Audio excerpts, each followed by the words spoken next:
I don't think I'd want to live in 2 feet of snow. I'm not living. This much snow. I'm not living up there. I would live up there in the world. You can't even pump your own gas in Oregon. It's law. They see that as a positive too. Yeah, they do. It's a job creator. Yeah. I don't think it's necessarily a bad thing.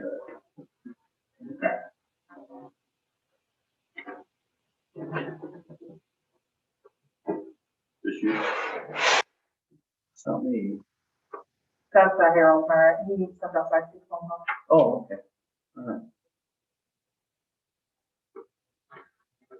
Well, I'll let him have this seat. He's got this already set up then. Just put this back here.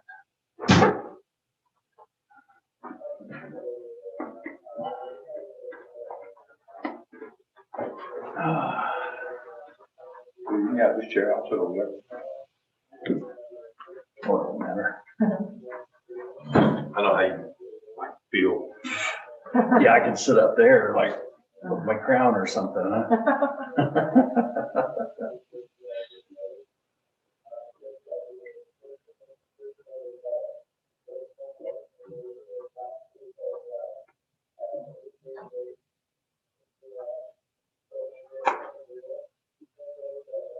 I should have a notebook though. I meant to bring a notebook I had, some notes started from my conversation with Sean. John, what is our end with them? Are we going over the agreement?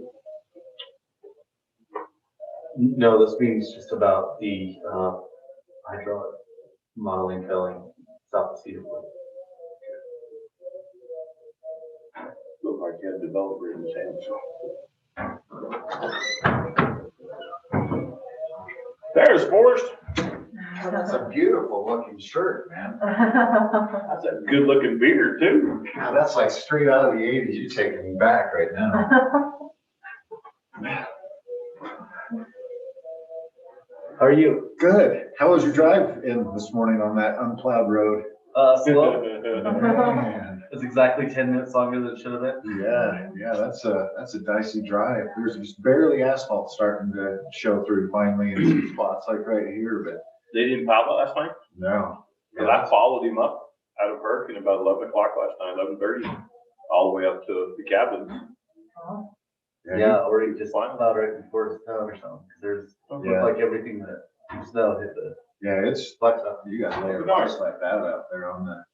It doesn't look like anything's on the edge of it. Like anything's been kicked off to the side. Turned around, gave up. End of the shift.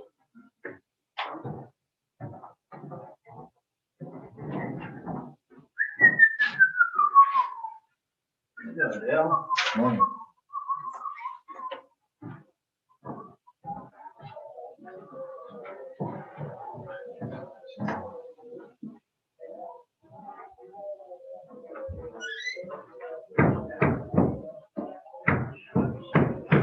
I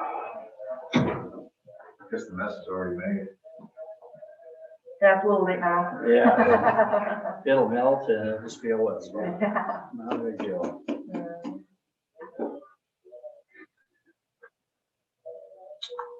Harold on the phone with Ross. When Ross was coming, he just called me, said he was 5 minutes late.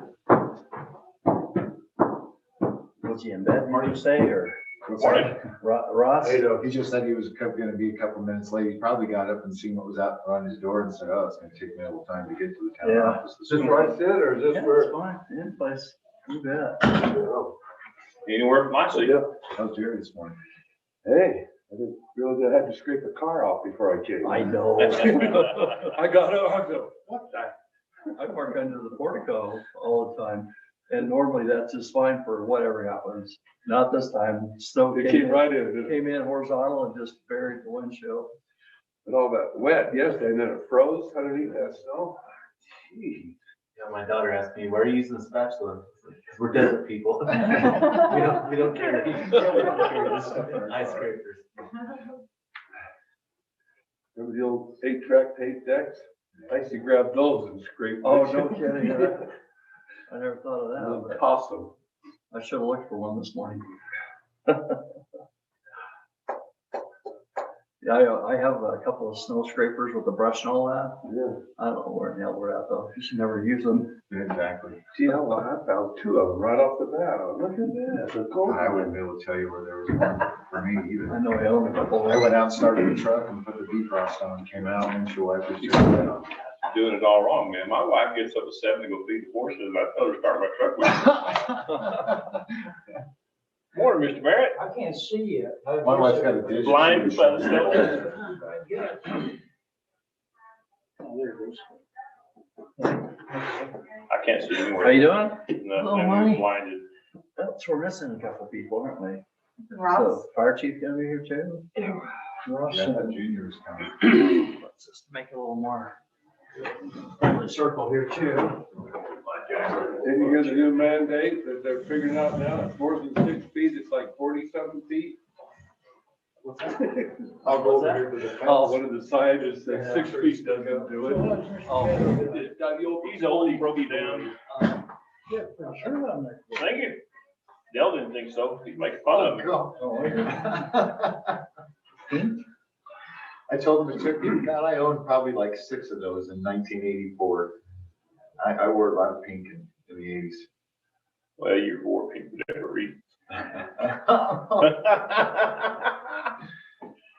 Got a lot of girls that beg to differ with me. There he is. Hey, Ross. Did it snow at your house? Huh? It's all I right. wasn't sure you were gonna get up out of that I valley. think everybody got caught by the snow on their I don't got windshields. my truck. I was easing down here in my car. Well, I don't know who's doing what to who there, Marty. Who wants to? Well, I'll just kind of start the conversation, I guess, and, why I feel like we're here. Is the town council promised to take out expeditiously the creation of 3 PIDs for Jefferson Canyon. And, so I got looking at our agreement that we have. I didn't send this to you guys, but there's, that's our agreement that we have with Jefferson Canyon right now. That, and after the graph, there's Just one document? yeah, I think it is. I just grabbed mine. That's all I did, but, oh, maybe there's one more. Let me look here. I think that's what the exhibits is what that is. Yeah. So it's one document, but after this box, this is where the good stuff starts of what we promised. So anyway, so where we're at in this is in the creation of a PID, we can, it's to help and benefit Jefferson Canyon. Whether or not the town wants to do that, still in our, it's in our ability to say, no, we don't want to do this. Or because he wants it so bad, well, if we do this, we want this and this and this. And as I got reading our agreement, a couple of concerns pop up, and one of them says that we promise that we have 368 acre feet of water in our bank that we can sell you at $4,000 a share. I don't think we got that. Well, if turning the thing back is that at the time, and I'd have to go back and do some research on it, but we had access funding, had several hundred acre feet of water. Yeah, we had like 1,100 back when we made that agreement. Yeah, and so access funding was trying to get rid of it. And they were afraid they were gonna get tangled up with the state, so they put it in the bank. And then they decided they didn't want it in the bank.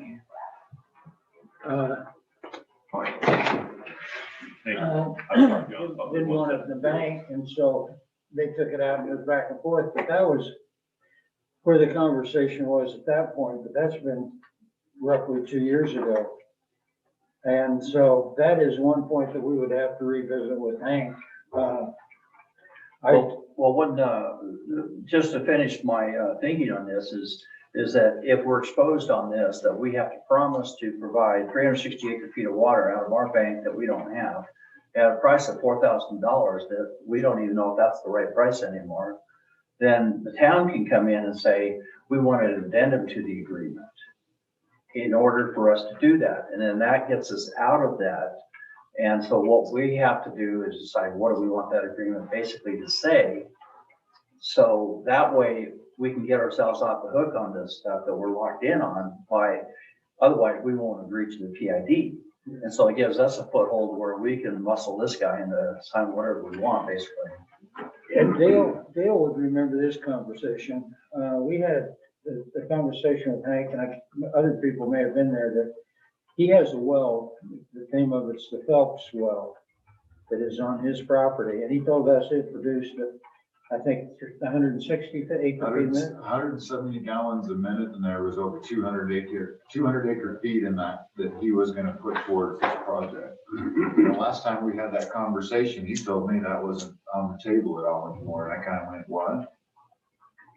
So I think we need to revisit that, because I didn't see that at all in that email that you sent. There's not a mention of that well at all in I'm that. sorry, back up, who, that was with, conversation with who? With Hank. Hank, okay. Yeah. Yeah, I've got 3 other agreements with Hank here over the years. And there are a lot of things that are mentioned, but you're right, if we put an addendum in there that 360 acre feet of water would have to be revisited separately, I think it would be wise.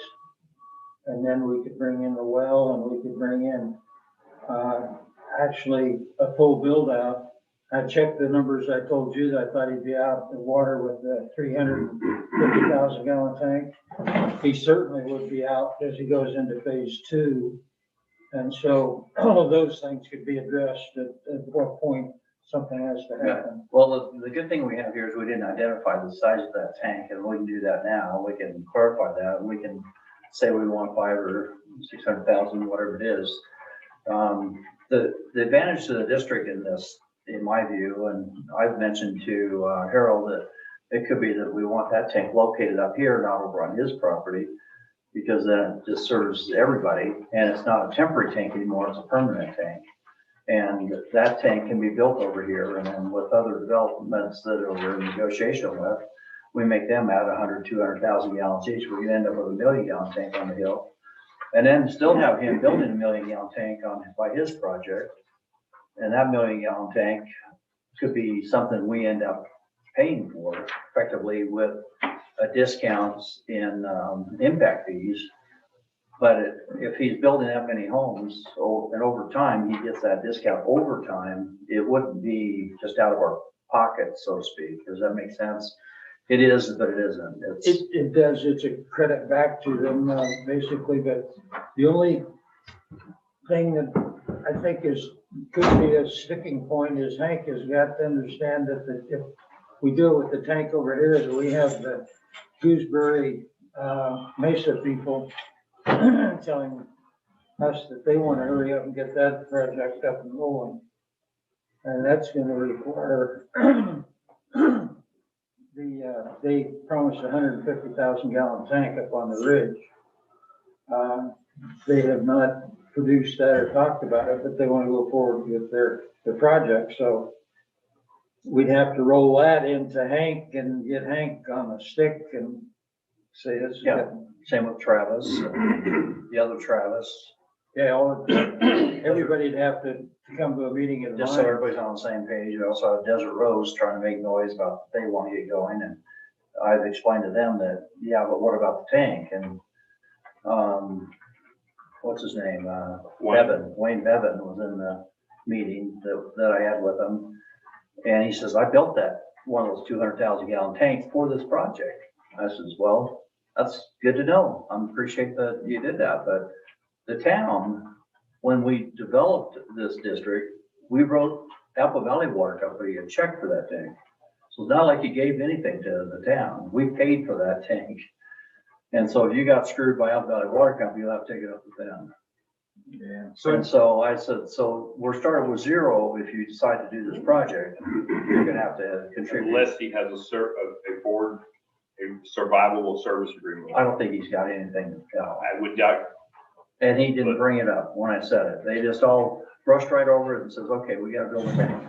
And it was just that that quick and easy, but, so there's another contributor if we end up doing this, that you could end up with a 1 million gallon tank up there instead of 500,000, but, and that's what we get to decide right now is where do we want the tank?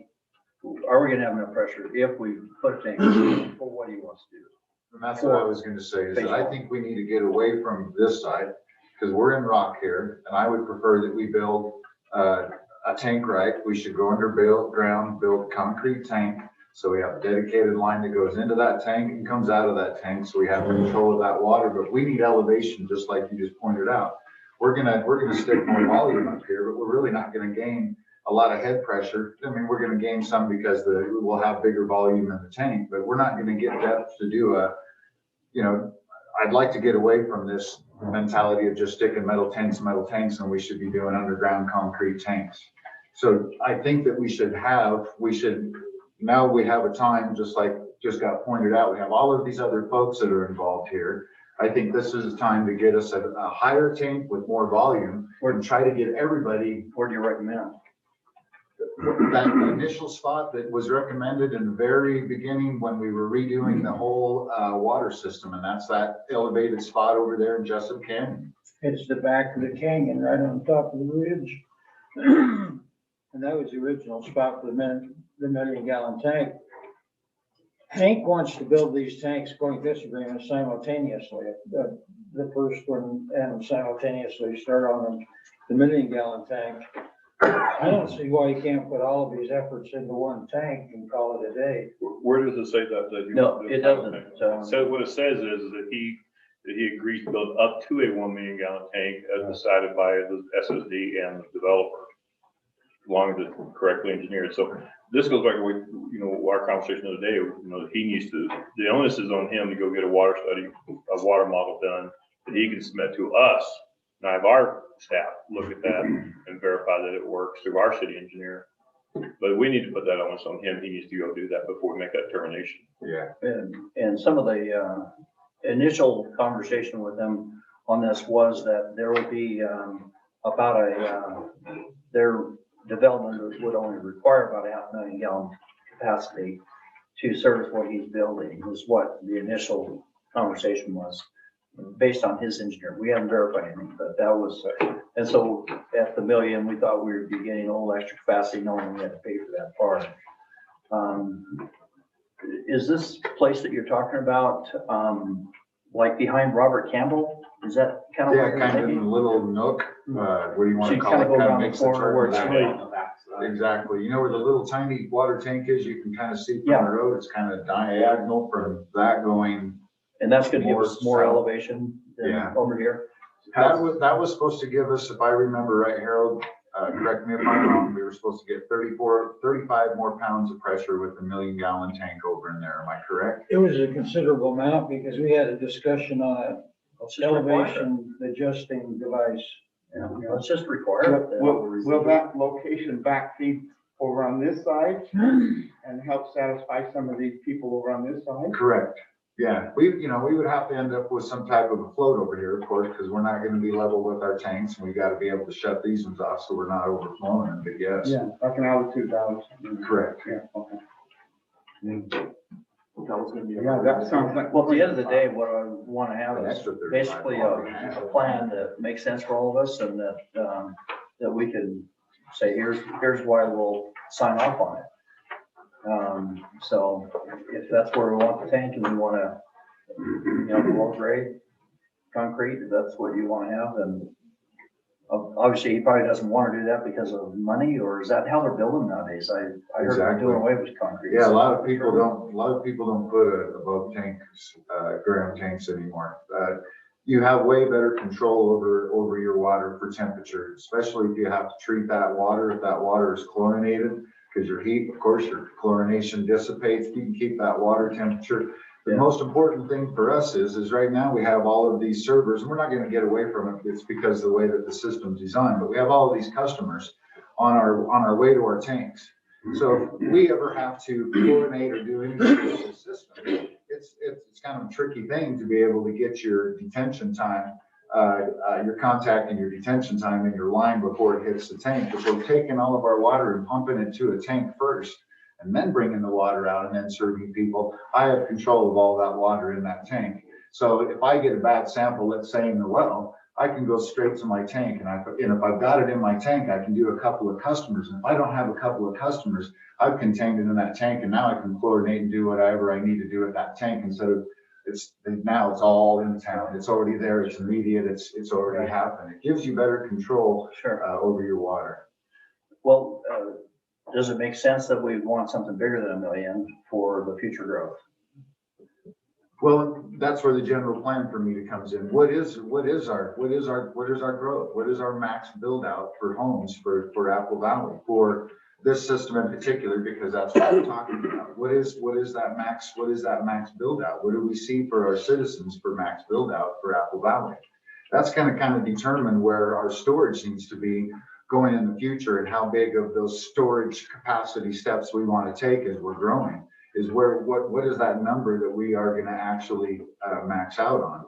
And I don't know what that number is. Well, I don't see this as being the only tank that we have to do. And exactly. If these guys start building, out on Main Street, we're going to require another tank up in the mountain over there. Those springs eventually get over here. Storage is going to be a big thing for us. We're going to need storage.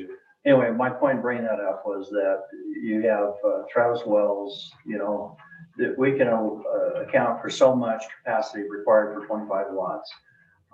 Maybe that's not a lot, but we can charge it for whatever that is, put it in the kitty to help upsize the tank. We can, 260 homes over there. Carl did some quick math in the meeting, said that's 150,000 gallons. I don't know if that's accurate to our numbers, but that's what he in the meeting said. For 260 homes, the 150,000 gallons, we can make them come to the table if they're looking to redo that plat. And there's a couple of other people that have expressed an interest in some projects that they would kick in, like even the Bain brothers, Right. They got 100 cabins. That's going to be, maybe that's only 50,000 gallon capacity, but we can collect these monies from these other people. Now it's 1.25 million gallon tank. The usage the usage bumps it up like crazy too. So if it moves into commercial or anything like that, then the usage goes up through the roof, Exactly. especially on fire. So if it moves up to that, the gallons almost double. 180 units. So. But I like where you're going. If let's say we're gonna, right there in the agreement, up to 1 million gallon tank for Hank. If, we need 150,000 for the Smithsonian folks. We need, 200,000 for the Bain folks. I agree with you. If that all comes up to 1.5 million, Marty, or 2 million, even if it comes up to 1.5 million, so let's give the base, like we were saying on our connections. Right, Let's I'm up saying that thing you to gotta 2 have million. water capacity of We've got some 500,000 storage for us for the next 15, probably 20 years. And Well, that gives us capacity. When someone comes to town, we say, okay, and maybe we get even through impact fees. First off, we don't, the way it kind of works is when you guys are over talking there a little bit, but when you have impact fees, like with Hank, for example,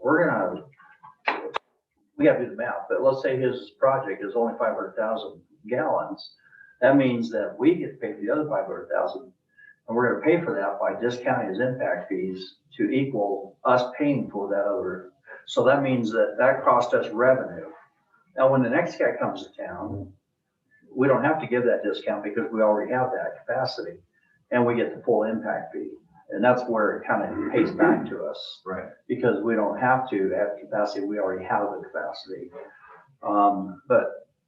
So I just think in the long run, for the town, it's best to just build it bigger while we're at it.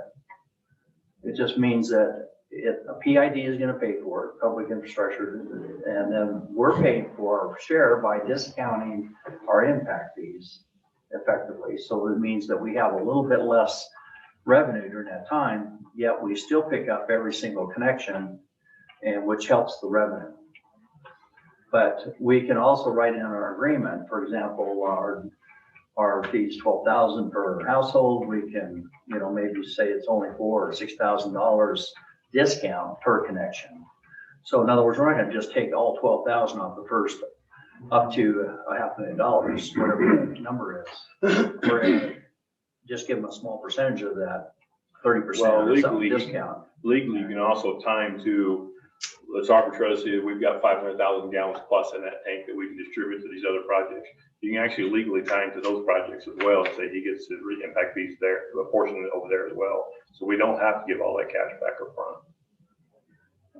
The way we, and talk to the web agreement we'll have on the agenda this coming meeting, is that we charge the 12,000 per connection, but then we take part of that money and put it into the infrastructure getting to that project. So it's actually, we're not making them pay for the pipe and the tanks and all the other stuff. But we're crediting back the 12,000. So we're actually collecting the whole amount, but we're using it to. I'm not following that, because we're gonna make him take his own pipeline down. We're not gonna pay for the pipe. He's gonna pay for the pipe and we're gonna get 12,000. That's the way I'm doing the math. Well, Am I wrong on the math on this, Dale? Now say that one more time. what we're going to do is collect the entire 12,000 on the hookups, but then part of that money would be, basically it's what we do anyway. We pay our bills with it. So we're taking that $12,000 and putting it into an account to build the tanks and run the main lines across the highway, which. Well, there's two ways to do it. And this is why I want to look at his development agreements, because I'm not sure that we're committed to, I don't believe we're mandated yet on that development agreement. I haven't found it yet, but we don't have to give them a developer agreement reimbursement program for that pipeline. We can allocate the pay for the whole pipeline that feeds his subdivision. So we're not mandated to do it. But we are mandated via this agreement to do the water tank. So we can make him pay for the water line, at least from the tie-in point to his subdivision. Oh, I was confused. You said the Wells project. I thought you were talking about Travis's project up there. Oh, no. I thought I thought you said the well. Well, Just tank well. actually, I missed you both. I was talking about Canaan. Oh, Canaan. Oh, okay, all right. Yeah, I was confused. Well, there's a good reason we were confused. So I'll stay out of it. I'm really We were messing last. Dad, Harold. Yeah. All right, well, anyway, so it sounds like what our priority we want to have is have as big a tank as we can get, and we want it back where you're talking about. But We'll to have get to that point, we need to have the developer put a water model together to determine where our location is, let our engineer look at it, see if it supports our community. When he brings us that watermelon, When he brings us the Watermelon. watermelon, we're following it. water model, then it'll say, that model will demonstrate whether or not that tank location will in fact give us the support over here that we need.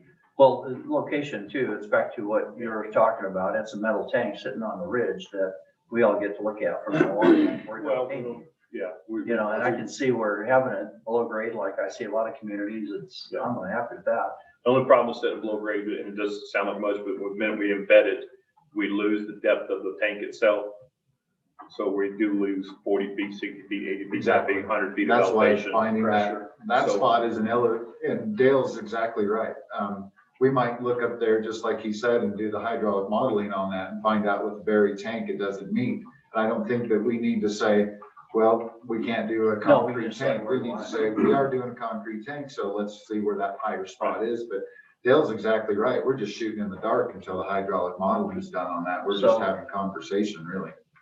You know, I know it takes hydraulic modeling to figure this out, but if you're having these guys up on the ridge contribute money to help upsize that tank that's clear over behind Robert Campbell's place, is that gonna give them pressure over there? Yeah.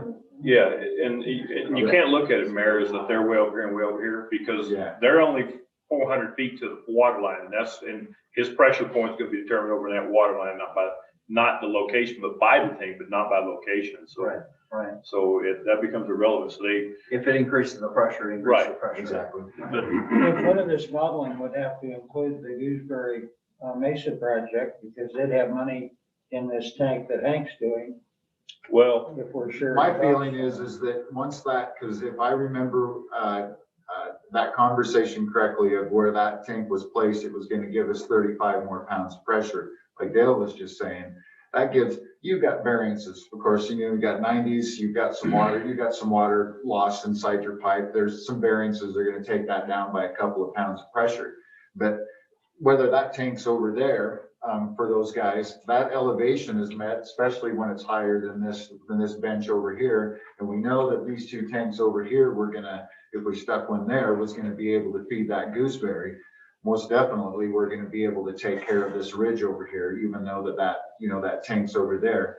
But I agree, the hydraulic modeling that Dale's talking about needs to be done specifically, but really, the whole system, because it hasn't been done since we replaced the system, a good overall hydraulic modeling of our system would be perfect. So we have that in hand.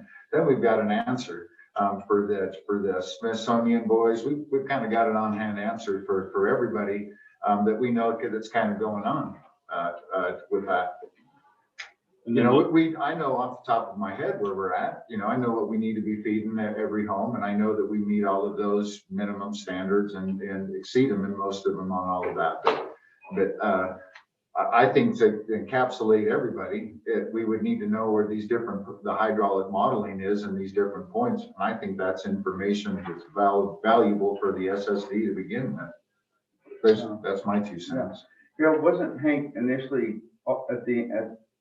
he had talked about the temporary tank, but initially wasn't he gonna have to put up a 1 million gallon tank anyway on this project? up to a 1 million gallon tank, not a 1 million gallon tank. His contract states he has to go Well, up to if you read that agreement, it says too that we would pay for any upsize. any upsizing, which he knows that it's somewhere around 400,000 or 500,000 gallons for his project, and the rest of it would be on us. So he says, I want to see the water model that says. it's We only haven't 400,000, seen that yet. right? That's absolutely right. Let me This is another- clarify this is another that reason why we- agreement is that is the new agreement. The first conversation I was privy to with Hank is there was a 1 million gallon tank going on. Does not matter. It wasn't, no, I'm just saying is that is the original conversation, and it just keeps getting. Does not matter. Well, there's some floating locations too. The first location I went to is we drove in from Cinder Butte back to the back up on top of the ridge or back to Jefferson Canyon. And as soon as we topped the ridge, Hank said this will be circled with homes and we'll bury the 1 million gallon tank right here. And we were parked on it. Where we're talking about is way around the edge. It's 6 of one and a half dozen the other, but the location is still in doubt. How's he gonna pressurize those businesses and homes out there if it's buried Above the too? tank. And we're okay because the contract states that it'll be designed to our approval process. So we'll work from the model, we'll establish the model and we'll find out whether or not it works. In that model, it's also going to give him a fair view it won't include the entire system here, but they'll have a pretty good look at the balance of the system. You'll get some information. Then when the gooseberry people come in to make their final plat, or preliminary plat, we'll require the same thing with them, but you'll pick up the balance of that system because they'll need to come all the way back close to these tanks with their hydraulic study. So between those two processes, you're going to get a fair amount of the information that you're lacking internally. So that'll take care of that. And then if the location doesn't support the rest of the system, then our engineer can come up with some alternative locations at that point. But that gets us where we need to be, where we make a decision. So we need to really have this information before we sign off on it. Well, you don't have to have it prior to, you just need to make it subject to. Because this goes back to what we were talking about earlier, that when we typically go in and do a zone change request, we're trying to answer, and if you see in our public meetings, we're trying to answer those engineering problems that don't come up to surface until you get to your preliminary plat. So it makes it problematic doing zone changes independent and separate of preliminary plat approvals. Just for your information too, on the Gooseberry project, it specifies that we tie in right in front of your house. Beside my house. Same, yeah. Yeah. And then just back in the trees, there'll be a lift station. That's part of the project, so You mean inline booster pump? Yeah. so the modeling would change. It wouldn't really matter after it hits that lift station. They might be trying on your power for your house too. Well, that all depends on that if we get a spot up over there, that whole lift station could possibly even go away for those guys too, which would be ideal, Then it not just to comes- have that in there. Then it'll just come down to a volume question, because I think that's only an 8-inch line on the street, isn't it? No, that's a trunk line. Is That one's 12. Correct.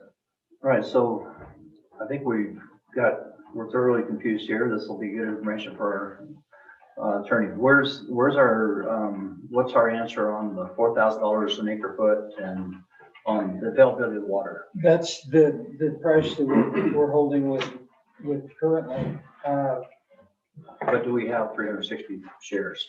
We do, but we don't want to part with it if we don't have to. So we should put in that agreement.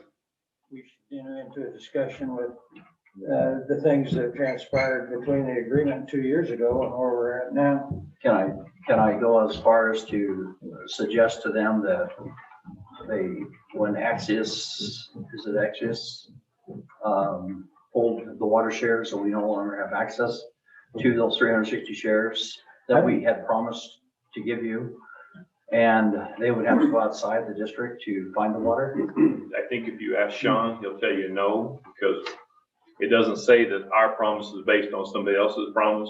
We made a promise. No, I get that, but my conversation with Sean so far is that we can do an addendum to that agreement. Correct. And if they want to agree to it, that's up on them. And so our addendum to the agreement can be those paragraphs right there that lock us in on that. I think we make the PID approval contingent upon an addendum to this agreement, because we're married with this. That's why we're talking about this. Hank was talking about water he had back when, so I think that we, in the addendum, should suggest that he bring as much water as he can to the project. Yeah. Because it's his project, his water. I think we ought to suggest that he come forward with what he has Because available. he had a bunch in the very beginning, and then that just kind of, the well and the. I don't think he's got anything. The water rights that he said he had just all of a sudden dropped out of conversation out of his mouth. You know, that doesn't play into this anymore. That was the last conversation. And I thought, where did the well and the water go all? Was that a verbal conversation, or was there any Yeah, documentation? that was in here. If I remember right, it was actually in an SSD public meeting. This is the last time that we actually were having that conversation. Well, That's neither here nor there, is that we just need to make sure that the district is protected on that water, and we're just not being. our only leverage is the PID, Mayor. I get that part, and that's the powerful part, because if we don't approve the PID, he has to start over getting financing somewhere else, which he doesn't want to. And so we have the ability to say, I don't think this is working out.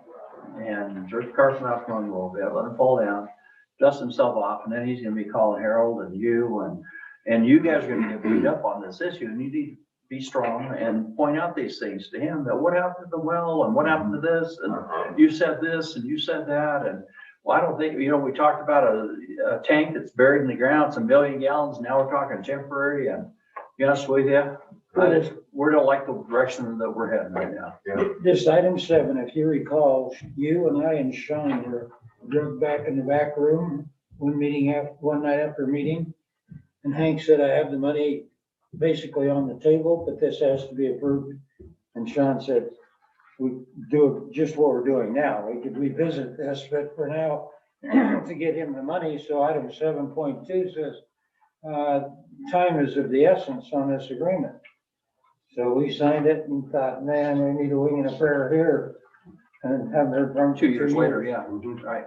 So are we gonna have something in this new agreement that we're going forward? So that there's some type of a timeline on this? This is what we've agreed to. If you haven't done anything, or is this what this PID is gonna actually cover us on? We can decide whatever it's gonna say.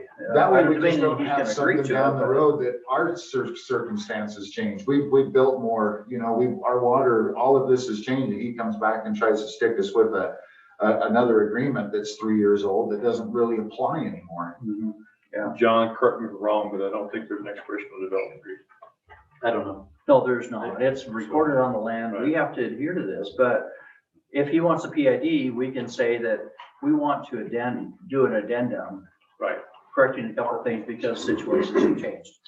And if he agrees to that, then it's recorded and it changes basically that paragraph. If he doesn't, he can That's go out true. and get his own money But I and don't, do it the way we've already agreed to.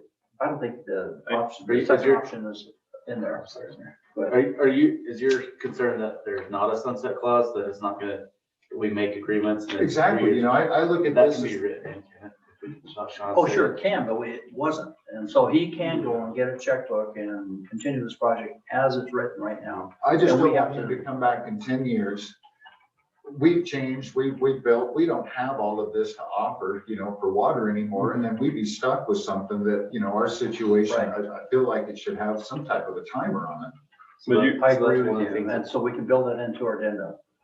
And so those are the things that we're trying to, you know, correct is that, because if you look back and even in the moment, we're thinking, oh, this guy's gonna start building in 60 or 90 days. I mean, he promised a lot of stuff he didn't come through on, right? let me caution too, that when you, even though you have that sunset clause in there that expires, you gotta remember that when you're managing your share of the water, you still have to bank that water and leave it there and not resell to somebody else and overextend ourselves, which is some of the complaints that I, you know, comments that I've heard, not complaints, but comments that I've heard, is that we're building too many projects and the amount of water we have. So just make sure that in your catalog that you're saying, okay, his project requires 500,000 gallons of water daily. Bank that, set it aside. And when somebody else comes and applies for a project, remember you can't tap into that. Unless that clock is expired is what I'm I said saying. until the clock, I agree with until you. the clock is Yeah, I expired. agree with you You have 100% to on bank that. that water and you can't over allocate it somewhere else. I agree. And yes, developers should be bringing in water. Problem is, there's no water in this valley to acquire. You know, that's part of our problem is we're overextended already. Not what this board has, but the amount of water available in the ground. You know, there's people showing up with paper water all the time. Yeah. And, But the state's adjudicating that right now, and they're in that process, and that should get, I think it's 2022 that gets readjusted, so that'll help us out some. Other than that, go get Herbert to bring us that pipeline, it's a straw. another part of this with the time limit on it, I was talking to a water engineer, well, to Roger Sanders. And he said that the $4,000 is way too cheap. And that it might be 10 years from down the road or whatever, that water is gonna become a lot pricier, so if we're locking ourselves into something, we can't stay with inflation and everything else, we can't stay locked into a number indefinitely. Okay. Part two of the discussion is about sewer, the Aquatech system for lagoons. Yeah, I had a little conversation. You want to touch on any of that, on your preference? My preference is the evaporative pipes. I've talked to Hanksville and to Tropic. They're kind of a comparable. I talked to the state engineer. He told me that our flows, he's the one that gave me the, this is Paul Wright that I talked to, that he gave me Hanksville and Tropic. You know, Tropic has got a tourist, you know, a transient community that's basically there that helps their ponds out. But Hanksville's only got like 570. And their ponds, they have smaller ponds. They've only got 12 acres. The land that we're looking at would be 10. I'm supposed to talk to Ken Hoffman today at 1 o'clock. We've been playing phone tag. He is the sewer guru for the state. And he's going to give me what these minimum flows are and any suggestions that he has on what we could do to make it operate. The things that we've left back and forth on messaging is that I would like to see how we could be able through grants that if we can, the more that we can tie on with the community that's already using septic, the more that it's going to help these ponds out. If we can do that, that it's no cost to the citizens and to the SSD. We don't need to be winding that into that. I'm just giving everybody food for thought. Marty mentioned that Travis might be willing to use some of this pivot water to help out on that flow. So when, you know, we're only going to get a few houses right out of the chute, it's going to be hard for those ponds to survive unless we get a lot of flow. And we need the actual sewage, of course, for that pond to be healthy. We can't just get water in and expect that it's going to work. So Ken's going to give me some more answers today of what's doable and what's not doable. Marty made a really good point to me yesterday on the Aquatech, is that we start getting this, we get more of this Aquatech going. I have been sold that it can be able to be converted and actually put into a dry system. But that said, we're going to have a lot of these little pods all over the place, which is going to start creating a lot of man hours. Like Marty was saying, a couple of those a week when we get completely built out. And I personally, from a professional side and from a citizen side, I don't want to see all of that. Dry system works best for the citizens, bang for the buck. I think that putting in evaporative ponds is the way to go. We just need to figure out how to make it work. I think that's what we should be asking for, because what we're doing is the same thing that we're trying to overcome with the tanks. Is now we're just kind of hodgepodging something together, hoping it's going to work, and that we know what we actually need to do, that it's really not going to be the solution for us for build out for Apple Valley to apply all the way to Canaan. I don't see that those Aquatechs are something that we want to do in the long term. My support would be for those evaporative ponds. It's just the chemistry to be able to make them work, and it just comes down to that flow.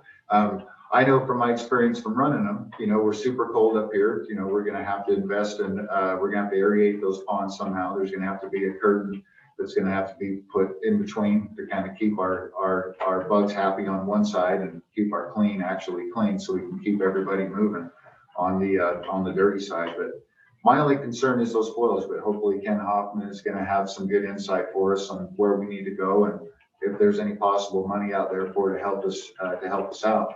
The way I look at it is we are kind of in a situation. We're getting ready to just a boom out here. We just can't keep sticking our sewage into our aquifer.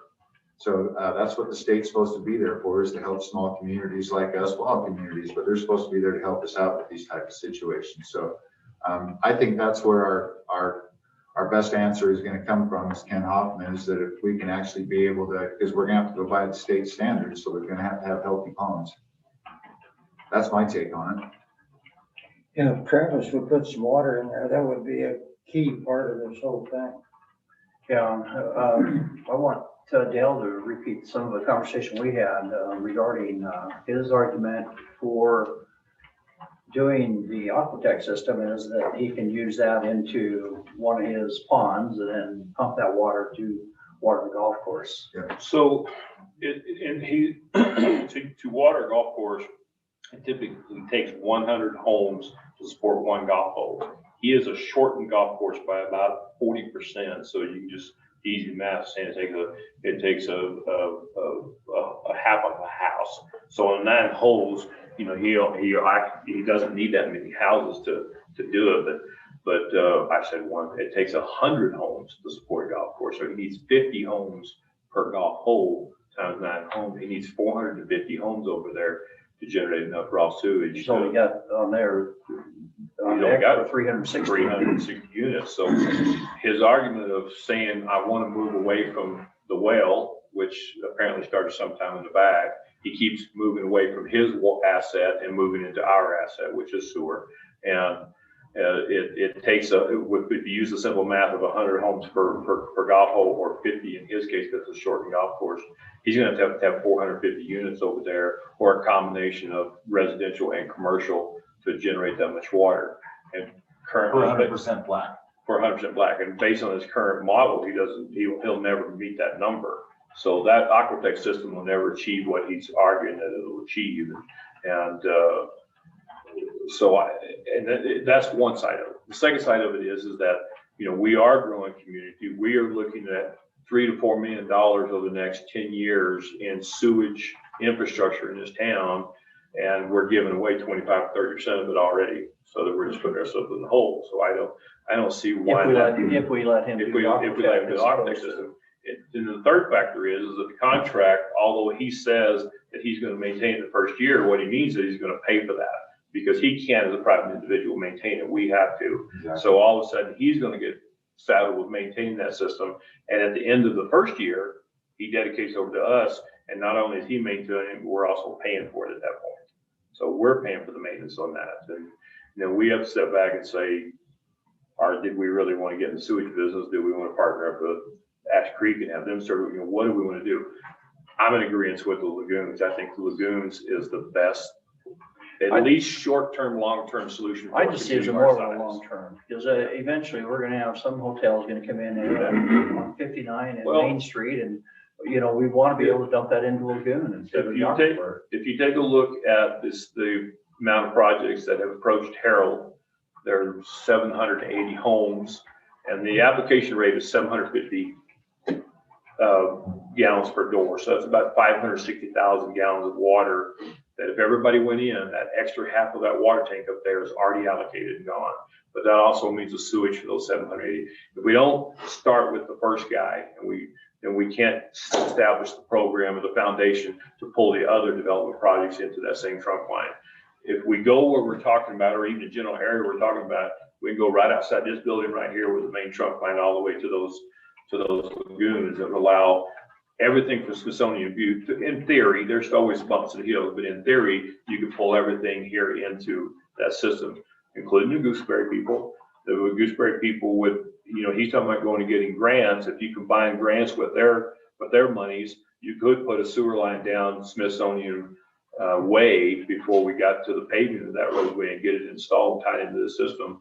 And then that would pick up those, what, there are 80 homes back there, 90 homes, 70 homes, something like there, you know, so. Well, with grant money, but see, you're gonna, if Desert Rose comes on board, they're wanting to change the name of that because they don't like the stigma with it, but if you have Desert Rose, I've already told them they have to connect down by the highway. Yeah. And they're okay with that. So you're only talking about going from there to Gooseberry. So the initial cost of that pipeline and everything isn't really much different than he's saying, and he said in his last meeting that system was about $400,000. All the bids and quotes we've got put us up closer to $1 million because we've looked at those into and That's close to what he said. we got a quote, well, I don't know, 5 months ago that was 840,000 per hour. So I don't know that 400,000 is an accurate number. So No. I'm working off the $1 million number. What he's talking about too is that he can buy it in stages. So initially it's 400,000. And then as more homes get built, then he can add on to that, knowing that the I final understand number is $1 million. I understand that, but every dollar, whether it was $1 or it's $400,000, every dollar he spends on that system takes away $1 from what we need to spend as an overall community. Right. And, you know, there's a good first step in his project to get us on our way to a long-term sewage solution. Right. That's my advocate. That's what I advocate for. My advocate, that's not what I meant to say. That's my argument. It sounded good to me, whatever. Sounded professional. Just a question, the meeting we had over in the gas station a month or so ago with Kerry, does Travis have the ability to deliver water out of those wells, or would we be dealing with Kerry on this pivot? I don't think he'll ever have a straight answer on that one, to be honest with you, because Travis is such a BSer that I'm not sure that. Remember it on recording. I'm not sure that, yeah, thanks. I don't know. I don't know the answer to that. Yeah, But I tell you what you can count on, and that's that Hank has a well. The other that's thing I'd like to, You hear what I said? yeah, the Hank has a well, yeah. Hank has a well. He can introduce his own I've well. mentioned that as well, yeah. Oh, what well? I don't have a well. Exactly. That's right. And He can introduce his own water. he could be used, putting that Bigger water in area, that you pipe. can see it. He's not gonna need his irrigation water for his golf course either way for another year and a half. His plan is to put in those, I think how many you tell me he was looking to put it up front, phase one? The hotel and 50 units, 60 units, is that what it was? Yeah, something like that. So he's got nowhere near the capacity to water his golf course without using his well anyway. And his filtration system to the golf course, he's reclaiming everything, so it can also go in. So it's not a hard issue to come with the engineer to find you an answer for that real quick. I also want to bring up something that was shared with Hank at some point, that we have a 10-inch line that you put in for the golf course. It's a water line that can be converted to sewer. Assuming the elevations are work. Right, and I mentioned, I was talking to Dale and said that why would we want to give up a water line that it heads out that way 1.5 miles? Yeah. And it seemed to me we'd rather hang on to that for some other future project that's out there, that we say, well, we already have a mile and a half there. The only And reason, just keep it as a water line. the only reason you would consider it is if it was HDPE, because the studies now starting to come out and show that as we're getting some history with HDPE, that the chlorination in HDPE is starting to cause some erosion in that quicker than what they anticipated. But if I remember right, we did HDPE in part of it, but I think the road is C900. And the other reason is if it helps save him, $500,000, I don't know what it costs to put that much line in, to dig and put in that much sewer line, but if it saves him that much money, which gets us closer to our goal of having the sewer ponds, we can consider, is it worth the price? I'm just, Sewer throwing pipe's out $10 both a foot. ideas. It's not that much. Sorry? Sewer pipe's $10 a foot. Well, It's you not gotta that go much. under there's gotta be something to it though. Well, you would use the Mile bore. and a half. We bored the highway, so we use that bore, but there's not quite a mile there because as soon as it goes around the first bend, it goes straight into the old sod farm areas where it goes into. So actual roadway pipe wasn't quite a mile, but it is a pipeline. It's something it is an asset we could hang on to, because you're only talking about $50,000 or $60,000 in the big scheme of things of $1 million in sewer. That's not a big number. All right, so my plan is to have a conversation with our attorney, explain the synopsis of our meeting and our thinking, and that we want lagoons, and we want a 1 million gallon tank up further, because why build a temporary tank when we feel like, building that. We're looking to improve our pressure, and building a temporary tank partway up the hill doesn't do that. Did you have any And the comment on this? $4,000 water shares. Yeah, Water shares. In the water shares, yeah. Yeah, we'd like them to contribute as much as they possibly can. Anyway, we'll try to retweak that agreement, and you guys will, of course, have 100% say in what it says. If you eliminate in the addendum, if you eliminate the clause that we have to provide him with water shares, then the onus is on him. Period. We don't have to force him into bringing water at that point. You need 150 acre feet of water for your project. Where you getting it? Okay, make sure Sean gets that in there and that. Well, yeah, we've got to change that, so we're not locked in, because I mean, that water shares could be $6,000 because they're not available, and, so. Access was pleading for somebody to buy it. They had it down to $2,000 an acre foot at one point, and they were just trying to get rid of it. And I thought, wow, how good can this be? Yeah. Well, here we are. So things change. Did you have Yeah. anything more to add? What agreement are we working with? Were we working with the one from Mosher, or are we working with the No. one that's everything? 2019. This is one with the. So it's from Robert? No, it's from, Harold. This one's from yeah, Harold. it was Harold, and then, this is This is a special service district. special service district Not the city. agreement. Okay, so this is. And then the town has a separate agreement Yeah, that says it refers to this agreement. Okay, that's the one. Yeah. I can forward that to you in an email, so Yeah. you can see that. I don't remember who he wrote this one up. Yeah, we have a single. I know Mosher was Sean working on a was- lot of it. Involved, to some degree, he was back there in the On a lot meeting. of the town side ones, but I haven't. Yeah, seen switch this one, attorneys, so. I'm not sure where Just that a single happened. pipeline. I think The Sean one that was was top there. secret. He's looking at this thing. Come up this side. Did I let this go through like that? Well, sure, look, contacts, we kept it up too. I'm real curious about the study, because when they do the hydrology, then we'll know what we're working with, but, Yeah. I have a hard time believing that we're gonna get the low 100% just from sinking something up there, but that's just me. Well, yeah, the hydraulic, and that's the thing, is it's all speculation until that hydraulic study is done. We can say that it looks good. Yeah. I know that when we were doing the upgrade for the water system, because we were supposed to get a tank over there, then I know that study was done at the time. That's what I'm actually talking about, is those first drawings, the first conception was supposed to happen with the water line expansion. That's where my 35 pounds PSI is coming from, not from Hanks. So that we did have a hydraulic model study done. That would have been by Ensign, and they probably will make us pay $1.5 million to get that. But it did suffice for the upgrade of the water system at that time through that. So I think that, like Dale said, the hydraulic modeling is really where it needs to start, and then our decisions will happen after that. I thought Enzyme was a magazine. They wear two hats. And then the road, I don't know.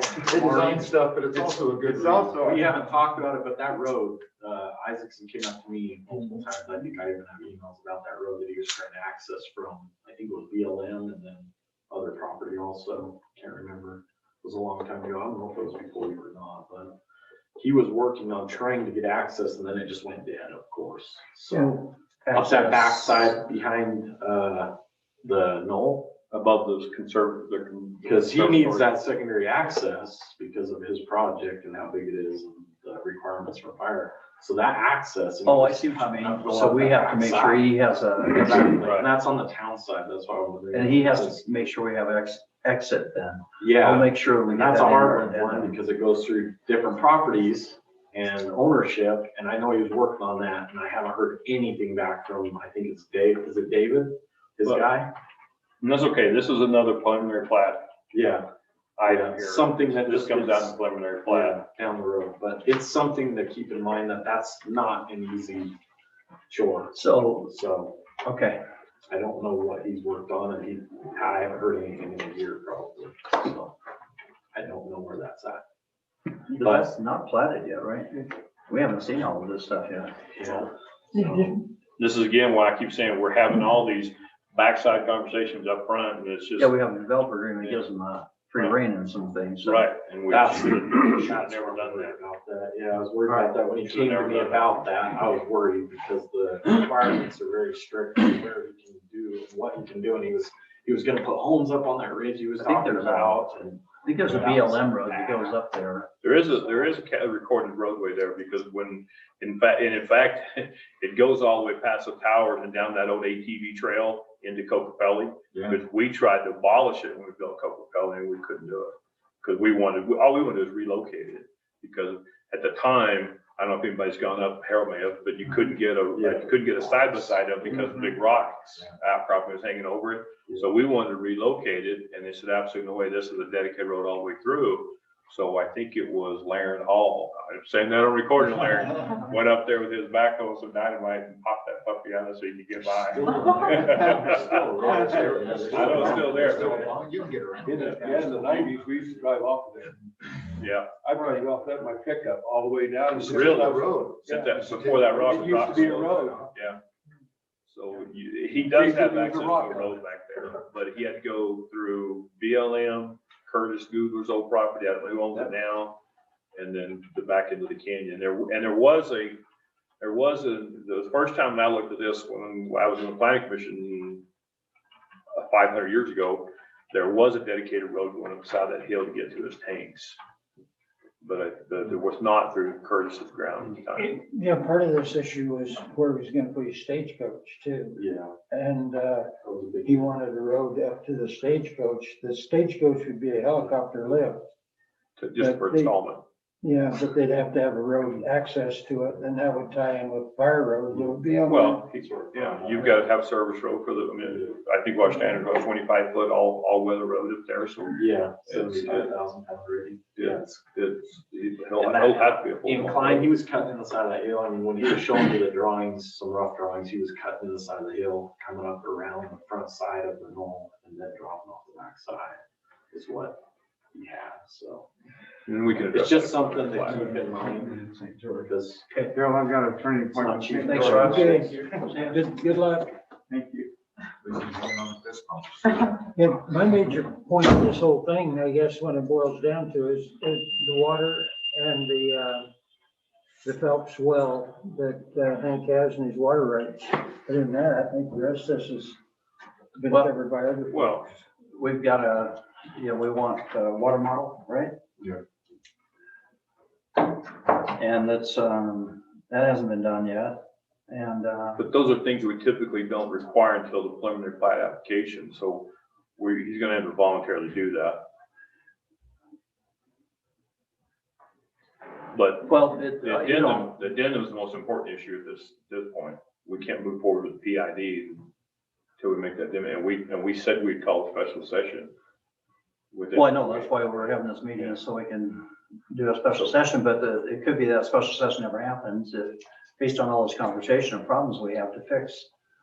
And, you know, so I need to kind of jerk the rug out one a little bit to get his attention, because these are valid problems and issues and things, whether we didn't think it through or we've changed our mind or the situation's changed. I mean, there's a lot of reasons things can happen, but, Can we blame John? yeah, we can blame John. He didn't even work here then, so. I say blame John.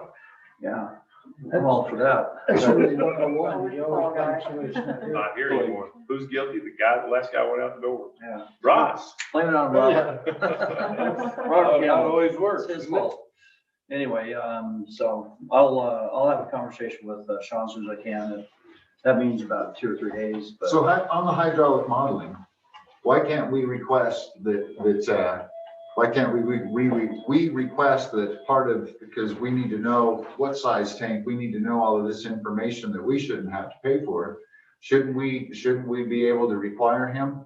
So, you know. We're requiring him to what? To do this hydraulic modeling. We're not- so we're that not we paying. can- We are. Okay, I thought you were saying we couldn't be able to do that. That usually happens, No, I said the timing of when it just typically happens, it's part of your, it should be a part of your preliminary plat application, is you should submit that with your preliminary plat application. So Okay. we're ahead of the game. So at this stage, our first step is, he's looking for his plan, 2-step plan. First plan is to correct this, get our neck out of a noose here, and then request to ask him to go ahead and provide his water model in order to move the PID forward. Those 2 items, if he doesn't, then we can't request it from him. I don't believe so until the preliminary plat application. As long as we've got an avenue in the final to say that we won't approve preliminary plat unless the tank is here and it has this capacity, Sure. we're okay. But, you know, we've got to get that corrected in the agreement Of course. if I can. So we don't have to have a water modeling. We still have the power, even after the PID is issued, to require, you know, Do these the things preliminary in the plat. plat process. That's why it's a 2-step process. First, it's the agreement, and then it's the water model. So- So we can ask him, if you want us to continue forward with the PID and not continue to delay it, we need some input from you. Can you go ahead and provide us a water model so we can get it now and get it going? Mhm. But if he says no, then we're in no position to approve anything to a preliminary plat. You can approve the PID, but that's all. But we've got to fix some of these things. We do. Well, the problem is, and I hate to say this on recording, but the PID is that if we prove it without the water model, the PID is the only leverage we have against this addendum. Right. And so I personally don't really want to see the PID approved and this amendment approved without the water model attached to it. Because it's hard for me personally to say, okay, we're going to allow, you know, bonding project to go through, not knowing that we're going to resolve those issues. Yeah. We are getting ahead of the horse and pulling some of those items forward, but it's just a very important part of this entire picture is that water model and what we're going to do with both water and sewer. And I think that's enough grounds for us to make it part of this process. That's my argument. Okay. And, I just don't want to get in the habit of us getting out of sequence of our process and requiring landowners to do more than they're actually required to do and making life difficult on them without knowing that they've got a project approved. I don't want to spend any more money on my projects than necessary. I don't want to require that of somebody else. There is a process that you go through and where we are kind of breaking that process in half and moving part of it forward. And I just don't want to get into that habit if we keep from it. But in this particular case, this is an important issue that. So for my own education, Dale, for that big of a project, it seems to me that the hydraulic modeling for the water over there actually takes precedence over everything else, because you can go through all of these steps. Then your hydraulic modeling can actually just say that either you can't do your project or it's taken your project and put it completely out of your reach. I'm looking at like this situation with Ferraris. The hydraulic modeling comes, that we've gotten 9 homes ready to go, and they've done this at the very last, that all of this shows that they could be but they can't. that they can. And I kind of go, and I just want to be educated on this so I can understand this, because in my brain, it seems backwards to me that you would spend all of this time and money where you could have just done a hydraulic modeling, then let you know that you could spend all this money and know that your watering and everything was gonna be able to be taken care of. So, and I know that you do this a lot with development. That's not my gig. So it just seems backwards to me. How come it's that way? To me, it just seems like you've spent a whole bunch of money and you've got this one little thing. For me, if I was building something, it'd be ticking at the back of my brain. Well, can I actually do this though? First, I'm not a teacher. I'm not qualified. No. Two, this advocates what we talked about earlier this morning, that system and foundation of paper trail flow and the system and the process system has not been in place in the past. And we're still functioning underneath that, in that same environment. The developer or any landowner who comes in and assesses the property is responsible for his own risk. And in the case of a hydraulic study, which is second or third step in the process, it's beneficiary and it's his own, he has a fiduciary responsibility to himself to engage in that up front. But if he elects not to, that's his risk and he doesn't have to do that. So it's not anything the city can step in and say, we mandate it happen here, we mandate it happen here. He can go through it, his entire process of acquisition, planning, strategizing without doing a hydrology study, not knowing if he's gonna have water there. His way of answering his problem was to make us sell him $4,000 an acre water. That was his answer. Okay. So that's where he had the leg up, was he didn't have to solve that problem. He passed it on to us. That's the reality. Would you agree with that? Yeah, I'm not qualified to. You coward. No, I agree with it, and that's why I wanted to be, just for me, for the process. If I have I wouldn't want to spend all of that money knowing that, and then my guy can't even do water. There's two things in here that I absolutely love as a developer. One, you have to sell me water. Two, you have to sell me water under market value. And three, I'm not even required to put in an off-site water line to get it to me. It's a good gig, huh? That's Yeah, when you say it like I'd that. love to have that deal right there. I'd love to have that deal. And that's not a bad deal on us. I mean, we had a third party that was supporting our agreement when we executed it, whenever June of 2019, but that entity went away. And that's the challenge with making promises based on promises, based on promises, based on promises. Right. So when we make decisions or we enter into agreements or we make a plan, and this is why I was referring to earlier, bank your water and set it aside. Don't rely on what you think Hank's going to do. Don't rely, especially if you think Travis is going to put water in that line and all of a sudden he doesn't do it. Now you have an unfunctionable system. Put the onus on the individual or on the location that is causing the problem. I agree with that. Or causing the need. And in this case, That's it's good the idea. developer's responsibility to make the system work. It's not our responsibility to fix the problem for him. It's our responsibility to make sure that we capitalize on the service, sure. But we need to help him figure out a way to do that where it can benefit more than two people or 3 people or 4 people. I don't like infrastructure that supports one guy and not the rest of the people. Yeah. I don't believe that's fair government. But at the same time, I agree with Hank, it's not my job to foot the bill for the rest of the town. We haven't asked you to. We've asked you to take the same dollars that you've already allocated and place them in a different box. And that's all we've asked you to go and do. Well, he'll see it differently because it could cost him $1.5 million to go down that far. I mean, and to create the ponds and, I mean, realistically, what's it gonna take? Well, realistically, the PID gives him a $50 million, or in this case, $15 million checkbook. Mhm. If he can't afford to throw 10% of that into sewage to make this system work, then it doesn't work for both parties.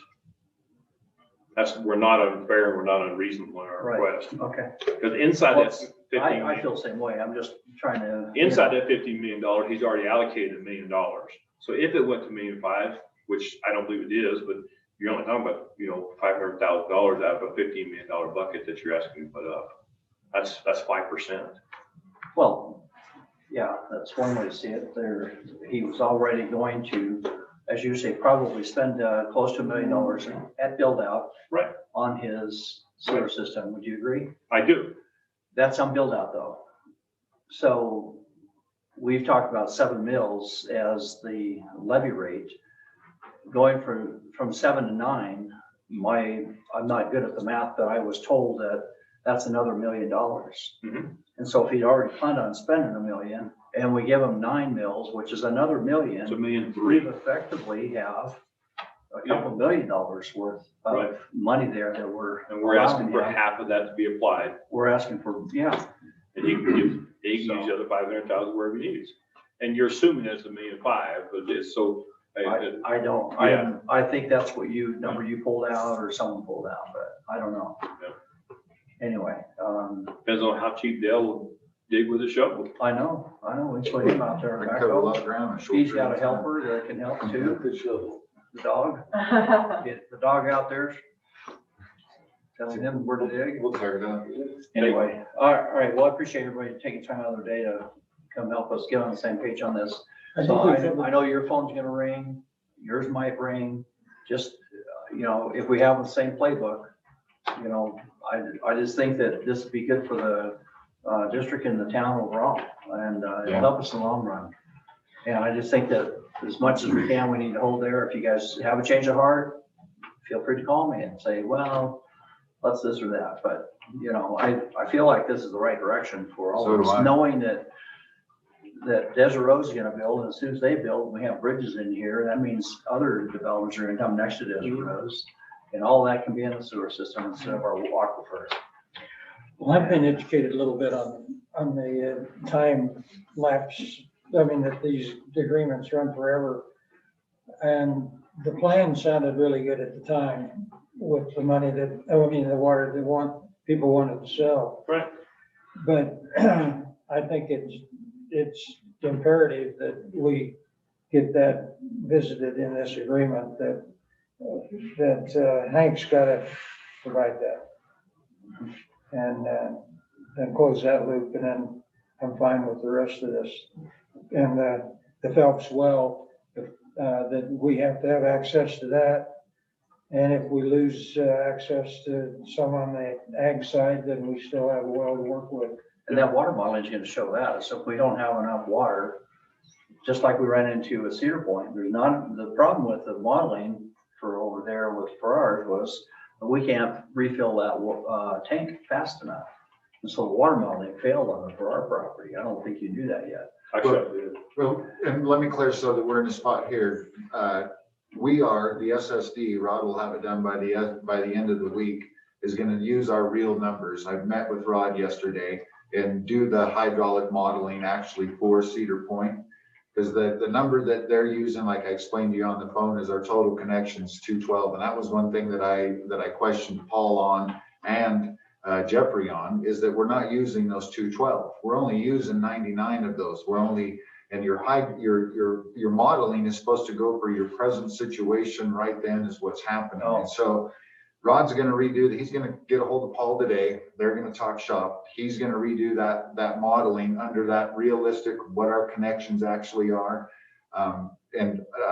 We both feel confident for ours are gonna be fine. But other than that, In the meantime, we'll get a pipeline fixed and that'll cure the exactly, problem. just so that's everybody's up to speed on, and that's why I was questioning this hydraulic modeling, is because in the very beginning, when these folks started calling me and saying they wanted to stick 9 homes over there, I said to him right out of the chute, I would do hydraulic modeling on that over there before you folks get too far, to make sure we got the water, to make sure you're gonna be okay. Said the same thing to Richard, said it to Rasmussen's crew a bunch of times. Then all of a sudden I get a phone call and they go, they've already done all their masquerading out there. They got pipe out there. They're all ready to go. They've spent money on that. And they go, hydraulic modeling, we're not going to be able to do this subdivision. So that's why I wanted you to educate me on, why so far into the process, the most criticalest thing that you can be doing there just isn't checked at but it's just the way the process is. I get it. And that's what I Or want. where the process wasn't followed in this particular case, when they were given the clearance for the subdivision, they were given it without a water model. Exactly. And that should be part of, and that's the process I'm talking about on our side. Our process needs to have that in place so that before we give that preliminary plat approval, that water model is identified. Yeah, there was verified. There was no plat though. This is just open land. The guy bought 110 acres, says, I want to build some houses out there. So in that case, that's where the water modeling comes in, is to do that kind of an extension. It has to go to the state for approval, and that requires water modeling. That's why that we got into this. So we have a check So and do I balance get on to this. ask, does it you that approved the subdivision? It was not a subdivision. It's not a platted subdivision. It's someone had a 110 acre parcel and they wanted a lot split and they, Oh, for So the- his internal usage? Yeah, it's for his own family usage. homes. It's not a subdivision. And it was never platted, so. But I, Anyway, it sounds like we'll be okay on that then. I hope. Yeah, we'll have something by the end of this week, so that we definitely, going forward. Thanks, everybody.